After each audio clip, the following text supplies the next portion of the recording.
Hello. Okay, so this will probably go up just after the new year. So I hope you all had a great New Year's Eve, and I hope that you all have a great 2025. Yeah, I've just been watching Beast Games with Casper, and then we watched some behind the scenes videos with Colin and Samir, who I genuinely think are the best interviewers on YouTube. I would absolutely love to meet them and work with them in some capacity, because there's something about both of them. They both complement each other in such a good way, and they interview people kind of like a divide and conquer kind of method. And they recently had Linus Tech Tips on their podcast, and I'm a massive fan of Linus, but he said something in that interview which kind of hit hard for me, which was Linus Tech Tips and Linus Media Group kind of feel like everybody's best kept secret, where I've been subscribed to Linus and his group for about 13 years, but I can't remember the last time I actively seeked out one of their videos, and they've uploaded something crazy like 7,000 videos in their lifetime on YouTube, and they've got like 10 other channels as well. But yeah, I've just been watching the Beast Games, and I think I'm fairly democratic with YouTube and the whole creator economy and the whole landscape. I have slagged off Lunchly a little bit because I don't really understand why it exists. I don't think, yeah, me and Casper have reviewed some Feastables, I think, going back about a year now, maybe 2 years ago. But fair play to Jimmy, because not only has he had to sort of lose a bit of control to do this Amazon Prime thing with Beast Games, but he's also had to go in quite hot.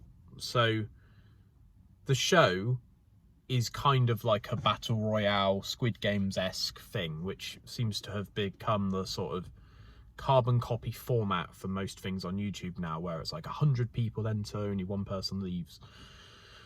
And they've done it in such a scalable way that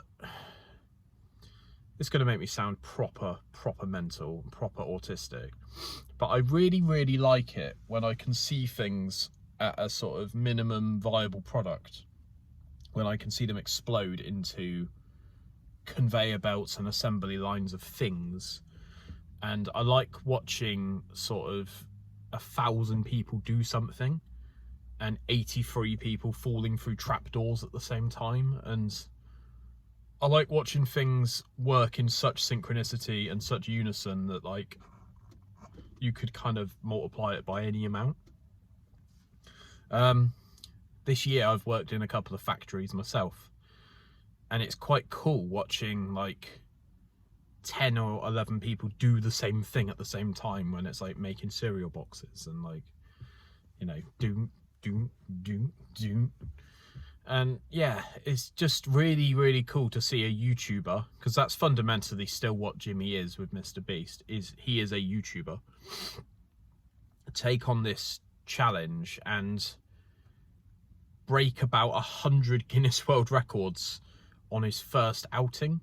So they broke a record for the most cameras recording at the same time, most contestants on a single game show, most cash prize, which is a $5 million cash prize, most amount of money, real money, in a physical location for a game show prize, which is $5 million. So yeah, thank you as well to Colin and Samir for recording the BTS and what goes on behind the scenes sort of thing, because I don't think Jimmy gives himself enough credit sometimes. I'm not trying to just glaze Jimmy for like the whole video and stuff, but it's like he works hard. Like him or loathe him, I'm not a massive fan of his videos really, because it's all just a bit sort of tailored towards the ADHD sort of, I did this, and it's like, okay mate, cool. But when you actually look at him as a whole sort of YouTube brand, and when he talks people listen kind of complex, he's done really well. he's not even 30 years old, I don't think. And from working in events and working in production and working in some sort of form of media, putting live shows on, putting concerts on and gigs, I see how stressed people get.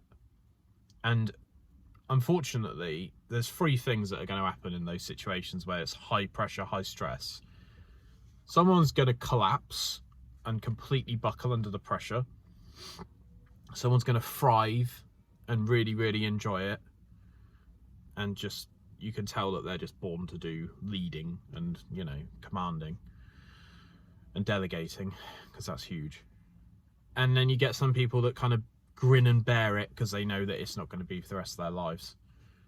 But it does definitely separate the sort of the men from the boys when you've got like 4 producers coming at you with different problems. And yeah, it looks stressful.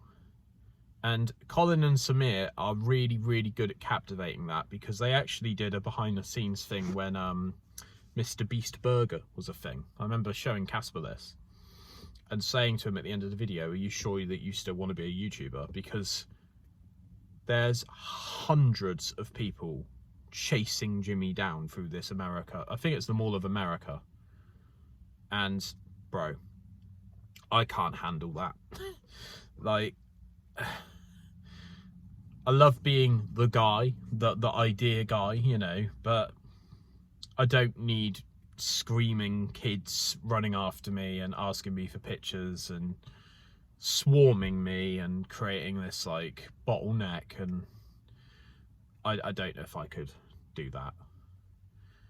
But Jimmy just seems like such a genuinely nice person, and he just wants everyone to have fun.